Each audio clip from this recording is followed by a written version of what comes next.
There are things we take for granted. The sun rises in the east, water flows downhill, the earth rotates.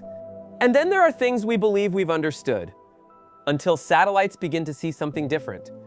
Things written in textbooks, accepted by generations of scientists, things no one questions anymore. In 2013, the European Space Agency launched 3 identical satellites into orbit. Swarm, they called the mission. 3 guardians circling our planet and measuring its magnetic field. Not once, not twice, but continuously, year after year, Earth's magnetic field, invisible, immense, essential to life. Without it, the solar wind would erode our atmosphere, satellites would fail, life as we know it would never have emerged. It is the silent guardian of our planet, and we thought we had understood it. An electric force acts through this space. From morning to evening, the theory was simple, elegant, even. The magnetosphere, the region of space dominated by Earth's magnetic field, stretches from the morning side of our planet to the evening side. And because electric forces act from positive to negative charge, the logic seemed inescapable.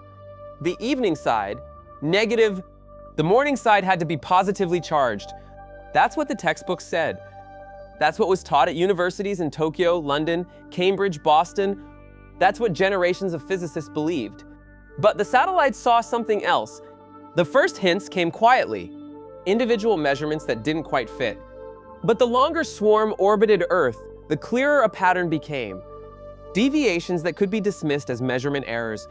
The morning side wasn't positively charged. And the evening side, positive. It was negative, exactly reversed. In August 2025, a research team from Kyoto University, Nagoya University, and Kyushu University published their findings.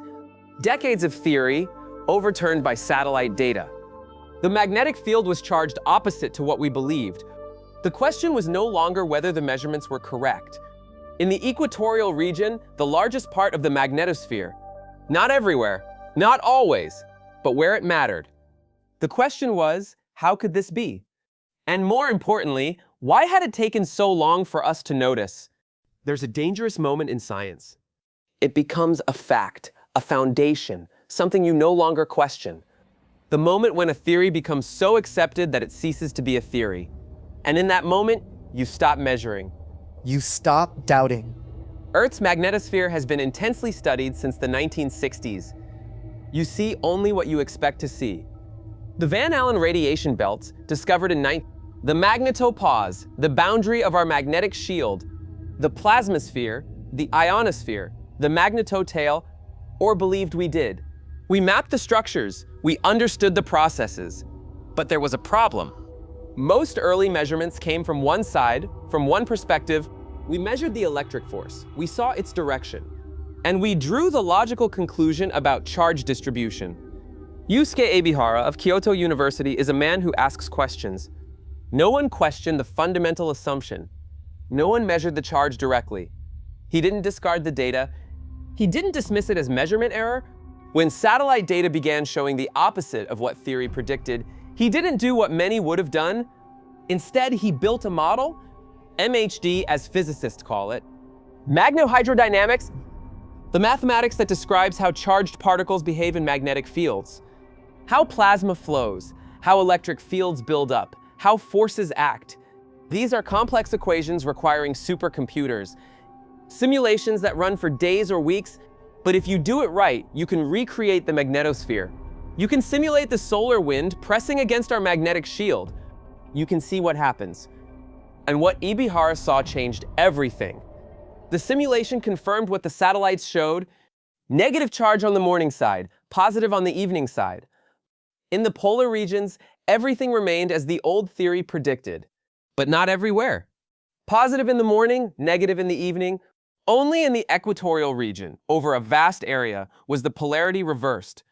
Why, Ebihara asked in his publication, do we see opposite polarities between these regions? The answer didn't lie in the charge itself. It lay in the motion, plasma, the fourth state of matter. Not solid, not liquid, not gas, but ionized. Atoms that have lost their electrons, charged particles streaming through space. This plasma doesn't flow randomly. Driven by the solar wind, guided by the magnetic field, accelerated by electric forces. It follows patterns, it forms currents, it creates convection. For decades, physicists had confused cause and effect. And this convection, it turned out, is what determines the charge distribution. Not the other way around. They thought charge creates the electric force. The electric force drives the plasma, but in truth, it's the plasma that moves,